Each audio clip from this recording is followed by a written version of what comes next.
Hello everybody, welcome back to another reading. Today we're taking a look at the case of Adam Hecht, and I'm not sure if that's how you pronounce it, but that's how I'm pronouncing it.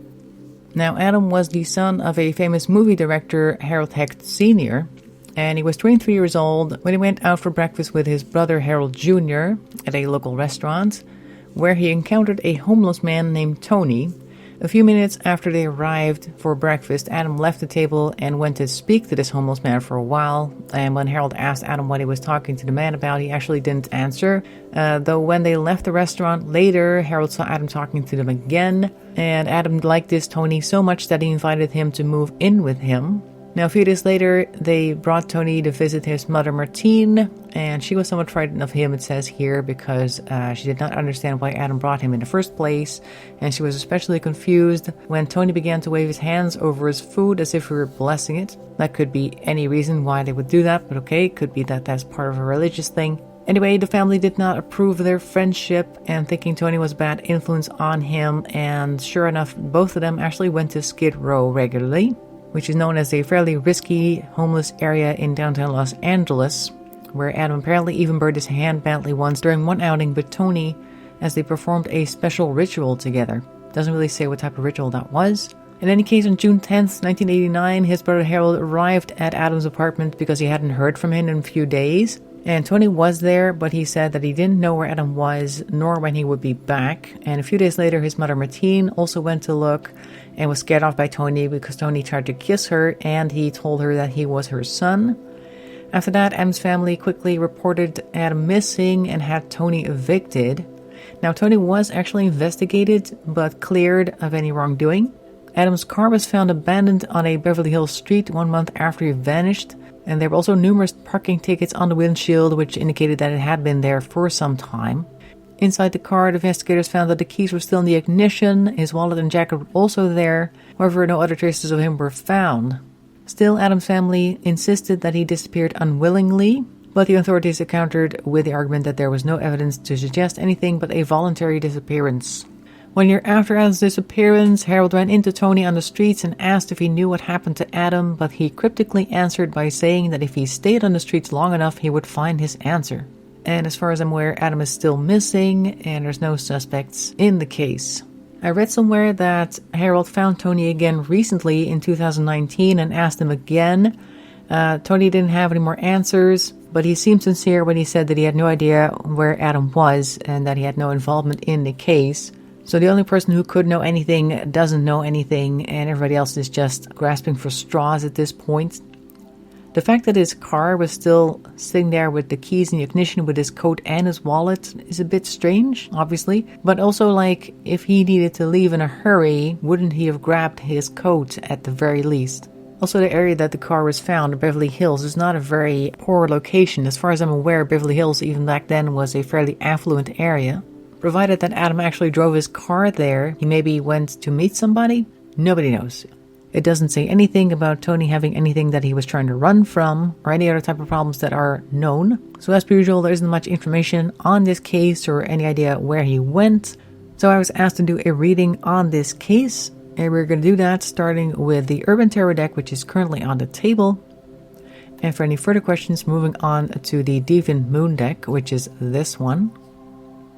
So as per usual, I'm just going to start shuffling the deck. As soon as I have enough cards on the table, we're going to stop and take a look. So without much further ado, let's get started.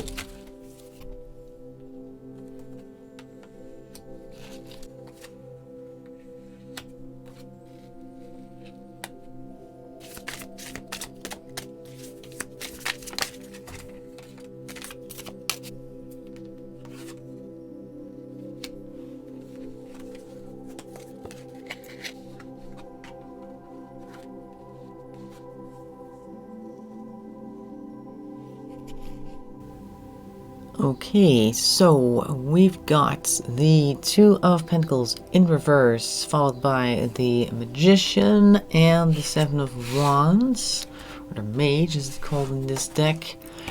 So, Two of Pentacles is trying to balance your finances, like in the most purest form, I guess, but it's also kind of trying to balance things like your time, resources, possibly changing your mind about things that you might want to spend your time and resources on.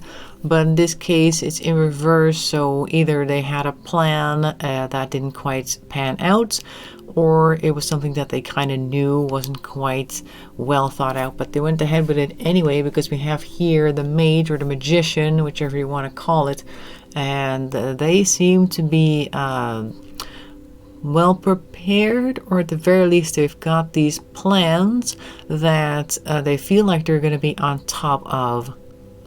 Like he studied whatever it is that he wants to achieve. I did really get my attention drawn to those candles floating above the Mage, and that reminded me of this ritual that they had performed sometime before he disappeared, in which he burned his hand. Maybe there was something else that was kind of ritualistic about whatever plans he had been making at that time. We see here the Seven of Wands. This card is called Valor, but I often see Seven of Wands as somebody coming for your position, encountering some type of a challenge, opposition, somebody who feels like they can do better than you. Maybe there's some type of jealousy, or they feel like they can pull a fast one on you somehow. A quick action that they may be planning against you. So this kind of seems like a plan that they had for some type of thing they were planning on investing something in, and they thought everything was going to go well because they had thought everything out, but then there turned out to be an element that they were not expecting, and that possibly was somebody who was planning something for them but against them at the same time. In other words, like maybe they had a meeting planned with somebody, and this somebody had other motives that were not clear at the time, sort of like that. And then we have the Five of Pentacles over here and the Two of Wands on the end. Now this card over here always shows the Doctor. And interestingly enough, we have another card with the Doctor over here, the bottom row. We'll get to that in a moment, but it looks as though things are making a comeback here in the cards. So we start off with the Doctor here with the Five of Pentacles in reverse. The Five of Pentacles normally being a type of bankruptcy type of thing. It doesn't have to be a literal bankruptcy, but it could also be like, okay, going for broke in this case. Maybe they're postponing some type of worry. We also see here the Two of Wands being in reverse. Two of Wands is normally like a planning phase, so we're not really worried, we're not planning anything. Maybe we're looking at the agenda of this other person coming to the forefront and going, okay, it's not quite what I had in mind, but I'm also not really going to back out of this, and I'm not really going to spend any time thinking about alternative actions or something. Or maybe they didn't have the time to do that. Maybe there just wasn't enough time to consider a new plan, a new option. There's also no time to go anywhere, because on this next row we see the first card being the Three of Wands over here with the fire truck, and then we have the Death card with the Doctor once again making a comeback, and the Three of Swords, which in this deck is called Sorrow. So whatever plans they weren't able to make over here with the Two of Wands, they're definitely not able to execute over here with the Three of Wands, because Three of Wands would normally be travel plans and we're going someplace, or at least planning to go places, but we're not able to do that. And this is also a fire engine that we're seeing over here, so maybe there was a fire coming up. Perhaps not in a literal sense. Of course, once again, we are looking at fire as in the candles from before, but now an actual blaze. So maybe there were problems that were growing exponentially, and they were not able to run away from them.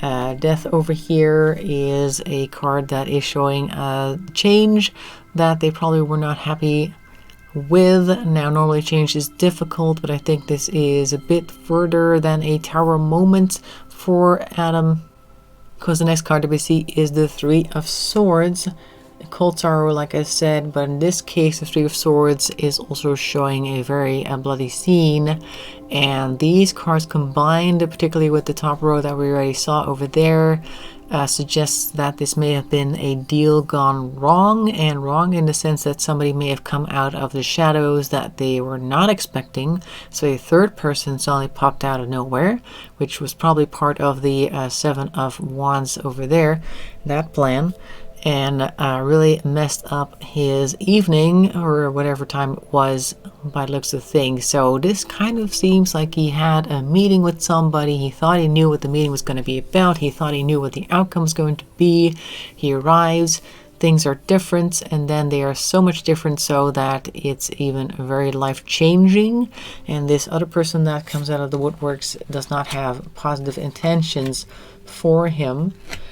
Next three cards, because you have a little bit extra on the end here.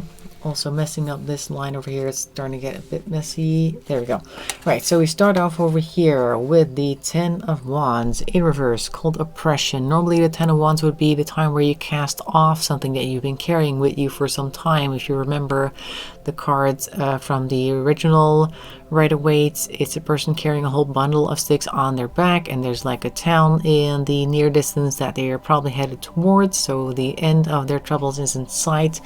But in this case it is not. It is almost looking like he is captured in a way, because the person on the card appears to be incarcerated.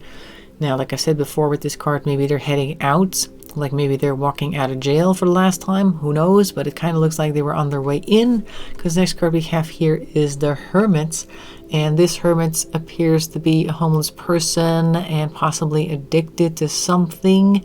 Maybe some type of substance abuse was started here, or potentially there was already substance abuse at work and this only heightened it further.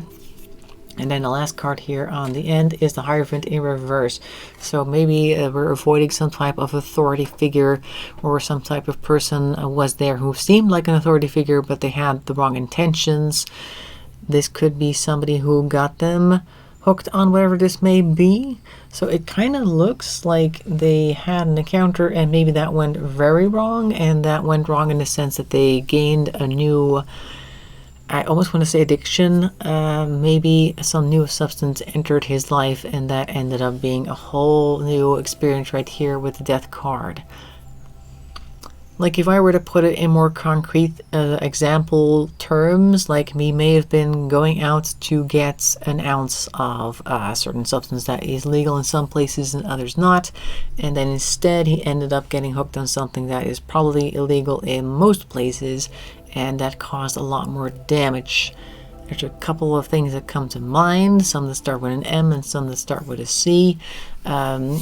You can make up your mind about what it may have been, but it kind of looks like that may have been the case. So now we might be on some type of spiral over here. Let's see what happens next. Let's grab the Deviant Moon Tarot for that. Yep, there's one. Let's see what we got here. First of all, this is the Three of Swords again. Okay, so not only do we have it over here, we got it over here with Deviant Moon as well. So it is kind of like a backstabbing thing that's happening here, and also afraid of their own shadow possibly in the background. Or maybe they were really like put in a spotlight, like put on the spot and forced to make a decision, or really didn't have much of a decision to make. Something may have been forced on them by a third person. So what's next?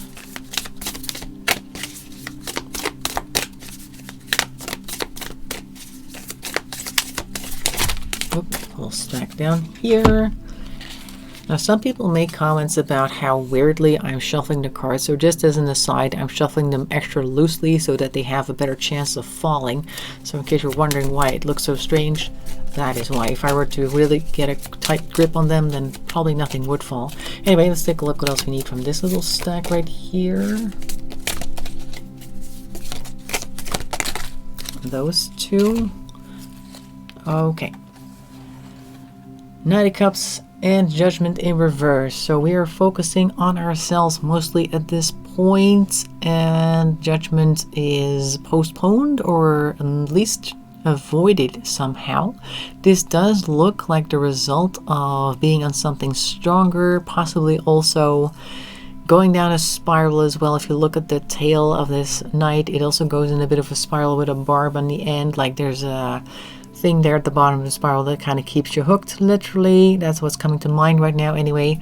And it kind of also looks like something, a mindset that a person would have that is not in the right mind. Like they're on something and it's kind of sucking them down and there's not much they can do to get out of it. And really the person at that point, the actual person that you would recognize, would probably not even be there mentally at that point.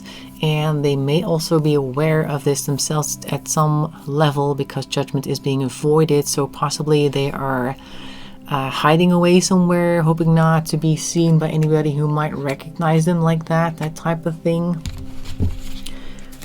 So what happens next? So now we appear to be on some type of binge or something. Oh, that one almost flew off the table. Certainly knocked some decorations around. And we have the Five of Pentacles again. We already had that one right here. We're about to put it on top of that as well. And this also kind of echoes what I just said. The person appears to be completely naked and just out there, ashamed of their nudity, and they're trying to avoid the eyes that might be seeing them. Also, this is kind of like the house that they're walking past has this elaborate window, stained glass window, that would appear to be a house where people are happy, healthy, wealthy, that type of thing. And they appear to be feeling like they're very much on the outside of that type of experience. So they might indeed be hiding from anybody who is not in the same state as them, which I guess polite society would turn their back on somebody who is in this type of state because they just don't understand and they have no experience with that themselves. So they're probably ashamed at this point. Let's see what happens next, because we haven't heard from it in a long time, so they can't have done this for 30 years. Although, who knows? Let's see what we get next. Oh, there we go. The Three of Pentacles in reverse. Okay, so normally Three of Pentacles would be working with people. I kind of see this now as also a working with, but not for the right purpose. This could be that they are now at this point in a circle of acquaintances, people that they happen to come across who are in a similar boat, I think. So this is kind of like the circle of friends that is keeping people in the same place. Like people who have had problems with addictions in the past will know that you tend to have a certain group of friends around you that are all on the same type of thing, and that kind of keeps you trapped there because they're kind of like the same as you. And for instance, people who are alcoholics will have alcoholic friends, and as soon as they stop drinking, all their alcoholic friends might drop them because then they're not fun anymore, quote unquote. It's kind of like that type of working together, I feel. Let's see what's next.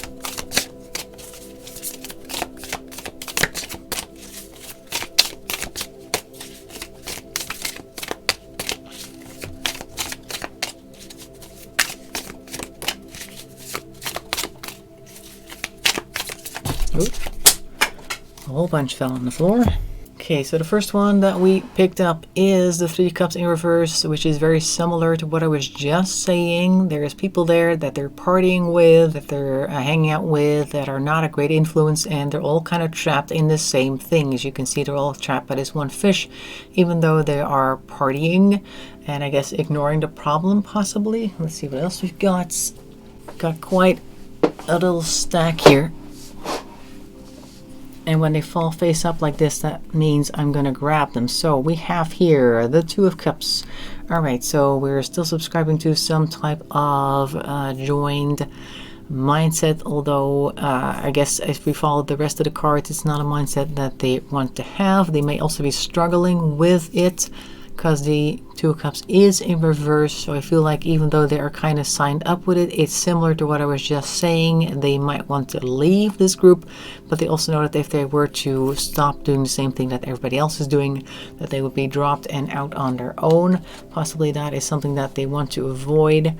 We have the Eight of Wands in reverse, and I'm looking at the stain on this blade here. Eight of Wands I also see often as communication. You can also see there's a bird up there with a letter that may be trying to connect to somebody, or maybe somebody's trying to connect to them. Possibly there were attempts made to connect, but that stain on the blade also reminds me that there's just this stain possibly on their soul that they just don't want to share with anybody, and possibly that is also keeping them from making a connection to the people that they knew from before this whole thing started happening. We have the Sun here, but we also have the Hermit, and that's an interesting combination right there. So the Sun is coming up, and possibly they cannot stand that light, because the Hermit is quite literally trying to shield themselves while they are in some type of sewer type situation. So while they may be seeing some positive people coming their way, trying to help them possibly, or trying to make a connection, because there's two people dancing down there, they may also be kind of afraid of it and possibly don't know what to do with that. Then we have the Knight of Wands. Okay, so we're taking some actions. We have the King of Swords in reverse, and we have this is the Four of Swords, yes, in reverse as well. Okay, so the Knight of Wands is normally somebody who takes quick action. They can be kind of hasty because it is a fire suit, so maybe they were trying to take actions to quickly solve certain things that didn't quite turn out to be what they wanted, though, because we have here the King of Swords in reverse. King of Swords is very smart. King of Swords can also be very good at lying to people, possibly manipulating people through their words and thoughts. And maybe this person was encountered by Adam, and they were quickly, I guess, brought back to wherever it is that they were trying to leave, because over here we have the Four of Swords, like I said, and it's in reverse. So Four of Swords would normally be trying to take a break, maybe possibly also work on a new perspective, a new outlook, but I think that is denied. Also, because it is a sword card, I think the King of Swords is the one denying Adam, in this case, a moment of reprieve so they can get their thoughts together. Okay, so we're kind of being trapped at this point in this lifestyle, it seems. Let's see what else. Also, one thing that's just come to mind, and it's got nothing to do with current cards here, but what's coming to mind is that he may not have put the car in Beverly Hills himself. Maybe somebody else took the car at that point from wherever he left it previously. Like I said, it's not really in a card, but it's just kind of something that came to mind. Okay, there's a couple of cards flying off. Let me grab those. Okay, so the happiness card fell out. It is the Nine of Cups, and it kind of landed on its side. And when I picked it up, I did pick it up upright, even though initially I saw it in reverse. So I'm going to leave it like this, which is something I do more often. But this means to me that there are certain moments where they feel happy and other moments where they don't. So it's kind of like a half and half thing, which I guess if you're on some type of substance, there are times where you feel really good due to that substance, and other times where you're not, because reality kicks back in, I suppose. What happens after that?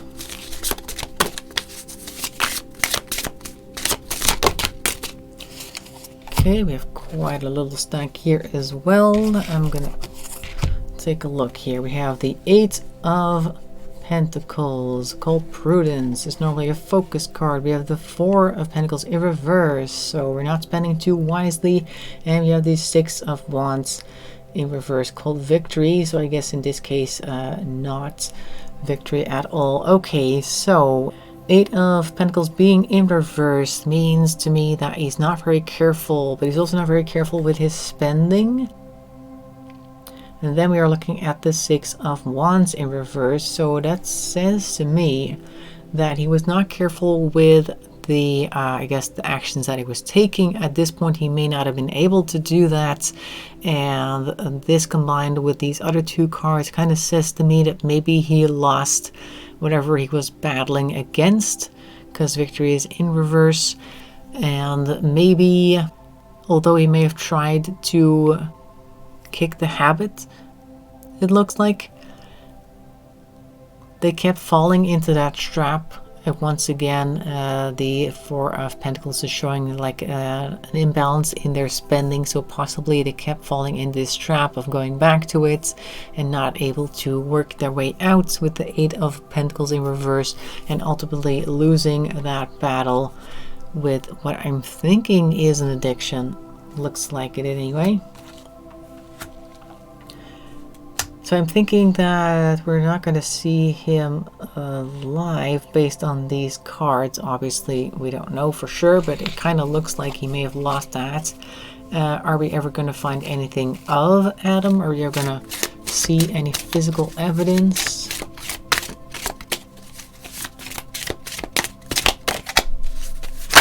Nope. Okay, Princess of Swords, that's the Page of Swords, so somebody might speak before their turn, or maybe somebody likes to talk a lot. This is called the Activist, somebody with a bullhorn in this case on a little podium. So I'm thinking we're looking for somebody who does tend to talk a lot. Maybe it talks even when people aren't listening, and maybe somebody will say something about whatever happened to Adam, or somebody will recognize whatever this person is talking about to be related to Adam.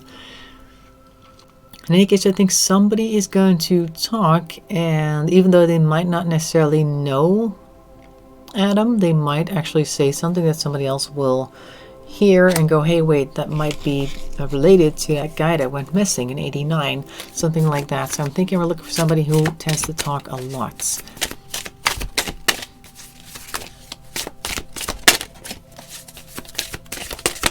And that, of course, doesn't mean much unless the person that talks a lot talks to people who listen. All right, we have here, there's a card on the floor, I'll grab that in a moment.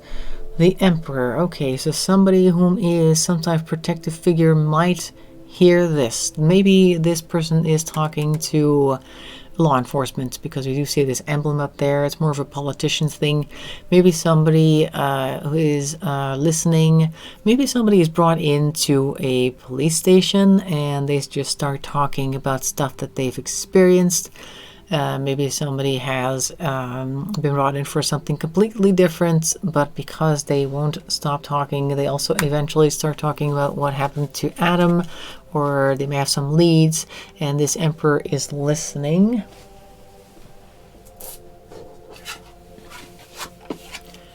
And this will be something that they weren't able to let go of because of the Tower in reverse has also shown up. So I think this person has been greatly affected by whatever happened to Adam, because we do see this very wild ocean around the tower as well. So there's a lot of feelings connected to this. And what's this dark thing in the foreground that I've never actually looked at? Oh, that's just the base of the tower. Okay. Thought maybe there was some type of boat there, but there isn't. But there is a Statue of Liberty down there as well. So maybe this thing is keeping them from feeling free, like it's really got a grip on their emotions.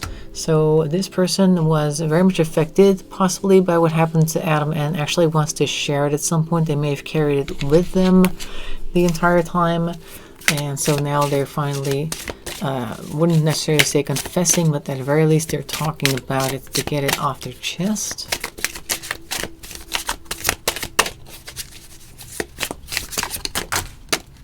Okay, final three cards, I feel. Final four, actually. Queen of Cups is here. Then we have Queen of Cups is also in the water. I think I pointed that out last time as well. Okay, so this water might connect to some of their water.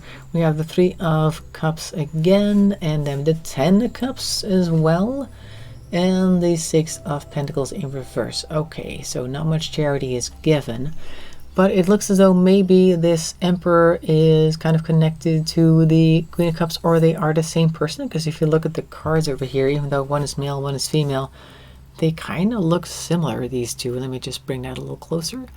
These two faces kind of look similar, so maybe we're talking about the same person that was listening to the story before of this Princess of Swords is now like, okay, I'm listening, and they really build a connection up that eventually leads to some type of positive news, or at the very least leads to some type of outcome, maybe some relief as well. But it's not like it's going to be super positive news in the sense that people are going to be very satisfied by it, because we have here the Six of Pentacles in reverse. Six of Pentacles normally being a charity card. Could be that they need to pay for the information that was given, or it's more like nothing good could ever come of it, and this just kind of proves that point. So possibly we'll hear something about Adam from another person, and that might lead to some type of conclusion that even though it's not really what you wanted to hear, it is at least some type of conclusion, and that in many cases for the family is also a relief to at least finally know what happened. So hopefully that will be coming about. In any case, that's what I'm seeing for Adam Hecht. I hope you found that interesting. Make sure to leave a like and a comment. That really helps the channel along. It would also really help if you would like to subscribe if you haven't already. If you have, thank you, of course. I hope to see you in another video. Thanks for watching, and bye-bye for now.